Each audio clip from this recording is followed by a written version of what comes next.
on nous annonce à chaque fois l'existence d'une dette publique et donc la conséquence qui en découlerait fort logiquement, c'est de réduire la voilure et de réduire les dépenses publiques, avec pour objectif inavoué ou à moitié avoué, de diminuer la possibilité pour les services publics de rendre les services pour lesquels ils sont là à la population et de conduire au final à la privatisation. L'austérité, c'est aussi un renforcement de la coercition et de l'autoritarisme, parce qu'à ce moment-là, on voit apparaître toute une série de mouvements sociaux qui viennent en contestation des politiques d'austérité, et il y a toujours à ce moment-là un renforcement de la coercition et de l'autoritarisme pour faire taire les mouvements sociaux. Et alors, il faut garder à l'esprit que la dette publique, par rapport à tout ça, est un outil de domination des pouvoirs publics qui les empêche de mener toute une série de politiques émancipatrices et de redistribution des richesses.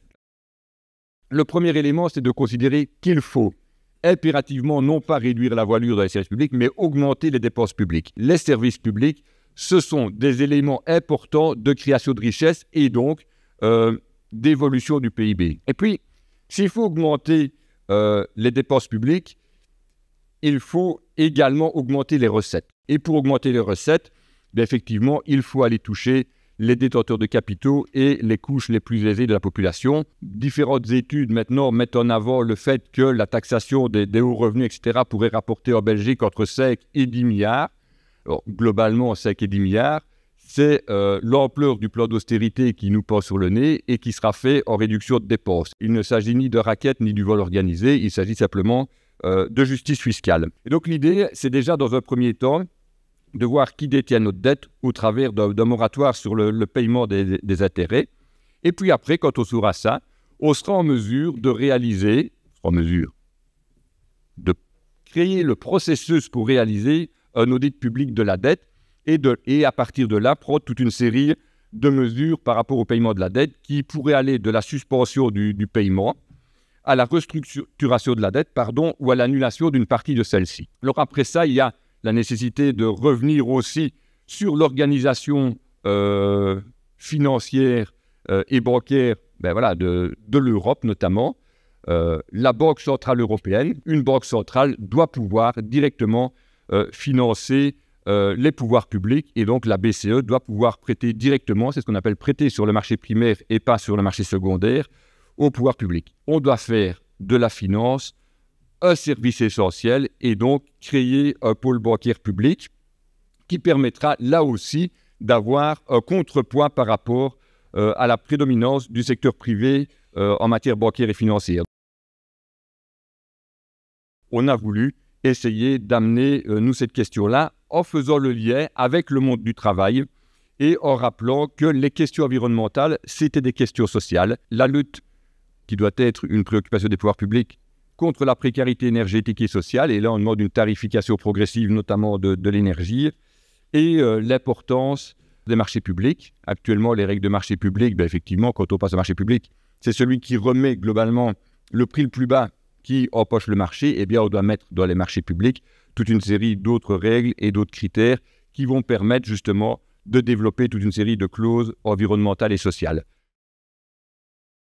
Quand on voit l'évolution du paysage politique européen, avec l'arrivée notamment de Meloni en Italie, mais Orban en Hongrie notamment, et d'autres encore, la liste des pays européens dans lesquels l'extrême droite joue un jeu de près ou de loin au niveau des majorités politiques commence à s'allonger.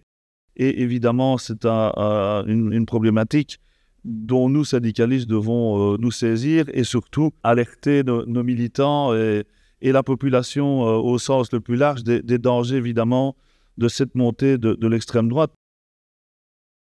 Évidemment, nous encourageons, c'est le moins qu'on puisse dire, à ce que ce cordon sanitaire, en tout cas dans la partie francophone du pays, puisse continuer à exister. C'est aussi un élément qui fait que l'extrême droite a du mal à s'organiser dans le sud du pays. Et donc, il faut évidemment continuer à taper sur le clou avec ce cordon sanitaire qui nous semble vraiment indispensable. On a aussi un devoir de transmission de la mémoire et expliquer d'où nous venons et quels furent les dégâts de la montée de l'extrême droite et des nationalismes, particulièrement en Europe durant le XXe siècle, qui nous a valu, deux guerres mondiales. C'est évidemment très important de le rappeler, et nous avons aussi notre rôle à jouer en tant qu'organisation syndicale.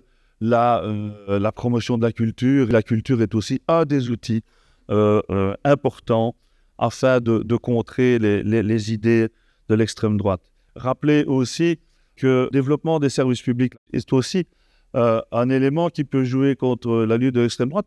On peut se poser la question de savoir pourquoi l'extrême droite arrive à de tels niveaux. Et on s'aperçoit que c'est souvent dans des zones rurales, tout simplement parce que ce sont des régions qui sont délaissées par l'État. Il n'y a plus de gare, il n'y a plus de bus.